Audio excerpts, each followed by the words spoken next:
சில நாள் இருந்தேன் கருவறையில், பல நாள் கிடந்தேன் சிறையறையில். அம்மா என்னை ஈன்றது அமாவாசையா, அதனால் பிறந்தது தொல்லையடா, ஆனால் என் மனம் வெள்ளையடா. பட்டபாடு யாவுமே பாடந்தானடா. ஒரு பூந்தோட்டமா வாழ்க்கை, இல்லை போராட்டமே வாழ்க்கை.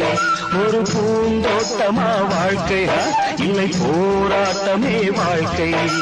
வானத்தை பார்த்தேன், பூமியை பார்த்தேன், மனுஷனை இன்னும் பார்க்கலையே. அடபல நாள் இருந்தேன் உள்ள, அந்த நிம்மதி இங்கில்லை.